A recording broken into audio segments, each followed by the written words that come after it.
Well, Everest, the mountain that demands the very best in people, can, it appears, also bring out the very worst. 7,000 metres up, the world's highest peak, a disagreement between 3 European climbers and a group of Nepalese guides, or Sherpas, erupted in violence this weekend. Now, this is the visitors' account. By the time the climbers descended back to Camp 2, some 100 Sherpas had grouped together and attacked them. The statement added that the Sherpas became instantly aggressive and not only punched and kicked the climbers, but threw many rocks as well. Well, the climbers alleged that they were told by that night, and I quote, one of them would be dead. Well, police in Nepal say they are investigating. The Sherpas are said to have been annoyed after a piece of ice fell on them, but the feud does appear to be over, with the trek to resume. Minigba Tenji Sherpa is a professional mountain and trekking guide and has led expeditions up Mount Everest. Speaking from Calgary in Canada, he's been telling us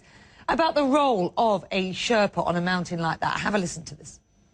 The role of the Sherpa is, I don't think there's a, they have a big role, particularly in Mount Everest, they have a big role to leading the group, but I don't think they have any particular role. The member and Sherpa has to be same. They both have a big role, both respecting back and forth. It's pretty unfortunate they have this kind of thing happen, but it's not very commonly happen. And it's pretty unfortunate that how they ended up like this. And it's very complicated how that happened. We respect our Western and European climber to come there. It is our occupation. We really respect them, and even if one Sherpa fight, I don't think all Sherpa go together to throw the rock them.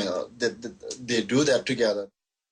All right, I'm going to come back to what our guest there just said in a moment with somebody else I want to discuss this incident with. Next month, it will be 60 years since the first climbers reached the Mount Everest summit. Ever since, the lure of repeating the achievement has been of huge importance to Nepal's tourism industry. For more on this, we can speak to climber Byron Smith, who scaled Everest twice. He's in Siena, Italy, via Skype tonight, a lesser arduous trip, I would expect, to Siena than to the top of Everest. Listen, when I first heard this story, I couldn't believe it. I've been to the top of Kilimanjaro, which is about 21,500 feet or so. I could hardly breathe. The idea of a bruising brawl at that height seems almost impossible to me. How did you react when you heard about this?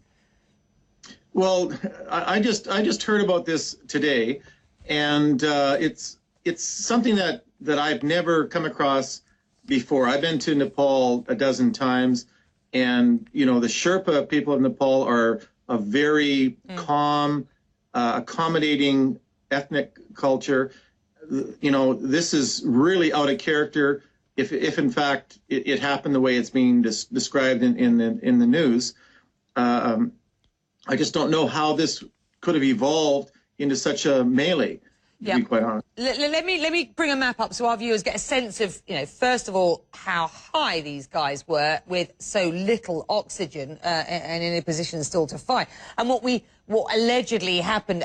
You see base camp and then sort of section 1, 2, and 3 up here, and then the top, and the couple of climbers were alleged by the Sherpas to have ignored orders to hold their climb.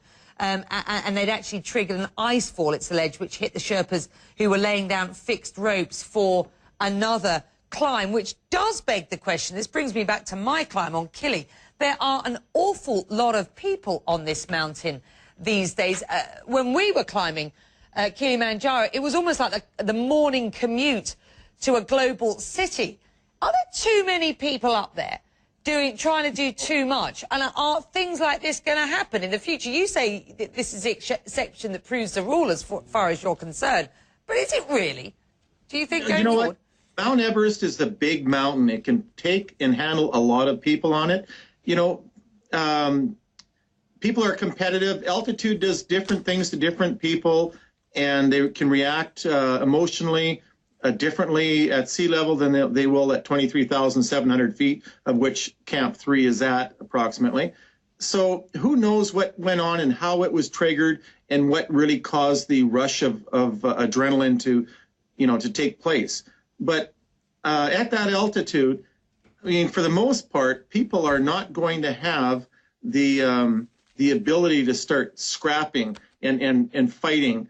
Really, I mean, you can have verbal arguments, but to really take it physically, I would think that that's a very rare occasion. Yeah, and I by no means want to sort of dismiss the importance of this out of hand, but when I say that, you know, I could hardly breathe at 21,500 feet, I cannot imagine the idea of having a sort of brawl or brutal row with anybody at that height. Anyway, there you go. It happened, and apparently it's all sorted out. I'm going to have to move on, mate. Thank you.